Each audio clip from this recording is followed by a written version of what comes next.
Hello everyone, welcome to my new blog. তো ভিডিওটা ছিল গতকালকের। আর গতকালকে দেখো আমরা একটু বেরিয়ে পড়েছিলাম, মানে আমি আর জয়দা একটু হাওড়ায় যাব বলে। হাওড়াতে একটা কাজ ছিল, তো তার জন্য। আর দেখো দুপুরবেলায় খাওয়া দাওয়া করে একদম ওই 4টে নাগাদ বেরিয়ে পড়েছিলাম, যে একটু রোদ পড়বে তারপরে বেরোবো, কারণ রোদে প্রচণ্ড কষ্ট হয় বাইরে বেরোলে, তো তার জন্যই। তারপরে দেখো আমরা বেরিয়ে চিংড়িঘাটা বাইপাস হয়ে চলে আসলাম মা ফ্লাইওভারে। মা ফ্লাইওভারটা ধরে চলে যাব।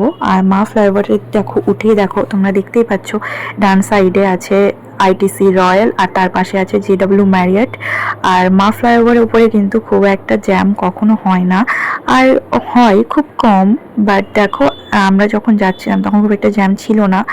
বাট আমরা একটু আগে যেতে রাইট সাইডে তখন দেখছি কি জ্যাম হয়ে গেছে। আর তোমরা তো জানো মা ফ্লাইওভারে অনলি 4 হুইলার আর বাইক ছাড়া অন্য কোনো গাড়ি কিন্তু যায় না। যারা কলকাতায় থাকো তারা নিশ্চয়ই জানো এটা। আর তারপরে দেখো হাওড়া যাওয়ার আগে আমরা দেখো এই যে প্রিন্সেপ ঘাট দেখতেই পাচ্ছ এটা কোথায়। আর এই প্রিন্সেপ ঘাটে চলে আসলাম, কারণ আমি অনেক বছর আগে, প্রায় দিদির যখন বিয়ে হয়েছিল তার আগে, মানে মোটামুটি 6 বছর 7 বছর আগে এসেছিলাম। আর এই আসলাম, তো অনেকদিন ধরে এমনি একটু ইচ্ছা হচ্ছিল যে একটু এই প্রিন্সেপ ঘাট যাবো। তো দেখো আজকে একটা কাজের জন্য ঠিক আবার যাওয়ার পথে যাওয়া হয়ে গেল আমার। তো দেখো এখানটা একটু ভাবলাম একটু ভিডিও করে নিই। তো এখানে দেখো ভিডিও করছিলাম, আর এখানে দেখো ভিডিও করছিলাম। আর তাছাড়াও কিন্তু এখানে অনেক প্রি ওয়েডিং শ্যুট হচ্ছিল বিয়ের। আর তারপরে দেখো আমরা একটু গঙ্গার ওই সাইডটায় যাবো বলে আর এদিকটা এসছে। আর এখানে দেখো রেলগেট পড়ে গেছিলো, যেহেতু ট্রেন যাচ্ছিলো। আর লেখা আছে ওই দেখো, দেখতেই পাচ্ছ এটা প্রিন্সেপ ঘাট। আর প্রিন্সেপ ঘাট আর বাবুঘাট কিন্তু মোটামুটি 1-1.5 কিলোমিটারের মধ্যে পড়ে, আর একই রুটে পড়ে, একই লাইনে।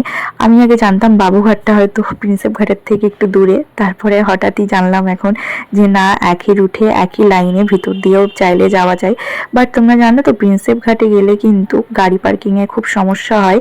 গাড়ি কিন্তু পার্কিং করা কিন্তু একটু প্রবলেমই হয়ে যায়। বাট তুমি তোমার মতো রেখে আসতে পারো, যদি কোনো প্রবলেম হয়ে যায় তোমার কিছু করার থাকবে না। তাও নিজের মনের সাহস নিয়ে গাড়িটাকে ওখানে রাখতে হয়েছিল। তো ওখানে রেখে দেখো, আর আমরা কিন্তু প্রিন্সেপ ঘাটে গিয়ে কিন্তু খুব একটা বেশিক্ষণ থাকিনি। দেখতেই পাচ্ছ প্রায় সন্ধ্যে সন্ধ্যে ভাব হয়ে এসেছে। আর চারিদিকে দেখতেই পাচ্ছ কেমন একটা অন্ধকার অন্ধকার ব্যাপার। তো আমার খুব ইচ্ছে ছিল আমি একটু বোটে উঠবো, বাট সন্ধে হয়ে গেছিলো তাই আর উঠিনি।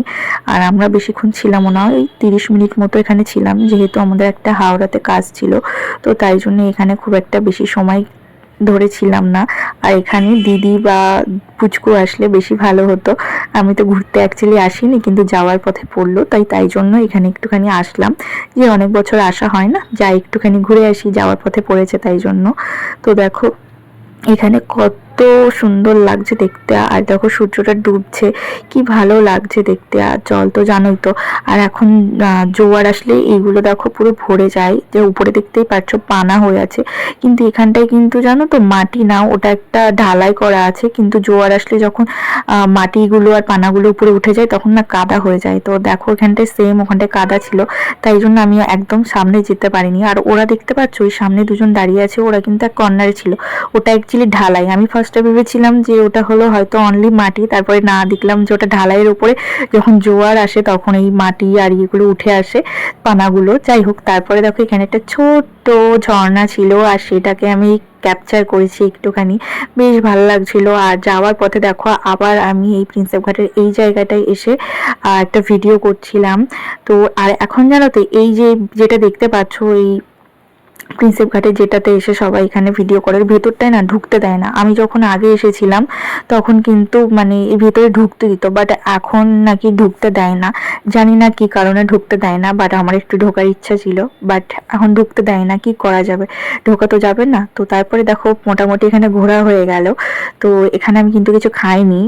জয়দা বলেছিল কিছু খেতে, আমি বললাম না, আমি এখন খাবো না, যেহেতু দুপুরবেলা খেয়ে বেরিয়েছিলাম। খিদে খুব একটা পেয়েছিল না, ভালোও লাগছিল না। তারপরে দেখো এখান থেকে বেরিয়ে আমরা এবার চলে যাব হাওড়ার দিকে। তো দেখো আমি আবার গাড়িতে উঠে পড়েছি, এবার যাব হাওড়ার ওই দিকে। আর হাওড়ায় আমাদের একটা কাজ ছিল, সেই কাজটা করে কিন্তু এখান থেকে বাড়ি চলে যাব। তো দেখো দেখতে দেখতে আমরা কিন্তু হাওড়াতে কিন্তু চলে এসেছি, হাওড়া ব্রিজের উপরে। এ দেখো কত সুন্দর লাগছে হাওড়া ব্রিজটা দেখতে। আর তবে কিন্তু হাওড়া ব্রিজের উপরে যতই যাও, হাওড়া ব্রিজে এখানে প্লাস তোমার পার্ক স্ট্রিট এগুলো না প্রচণ্ড জ্যাম হয়। যাওয়ার পথে হাওড়া ব্রিজে কিন্তু ঢোকার সময় কিন্তু এতটা জ্যামে পড়েছিলাম বলার কথা না। আর ইভিনিং টাইম তো, অফিস টাইমে বেশি ভিড় হয় জানোই তো। আর দেখতে দেখতে দেখো হাওড়া স্টেশনের কাছে চলে আসলাম। আমি কিন্তু হাওড়াতে কখনো আসিনি, হাওড়া স্টেশন আমি এই প্রথম দেখলাম। আগে ভিডিওতে দেখেছি কিন্তু সামনে থেকে কখনো দেখিনি। অনেকবার আমার অনেক চান্সেস ছিল আসার, বাট আমি কখনো আসিনি।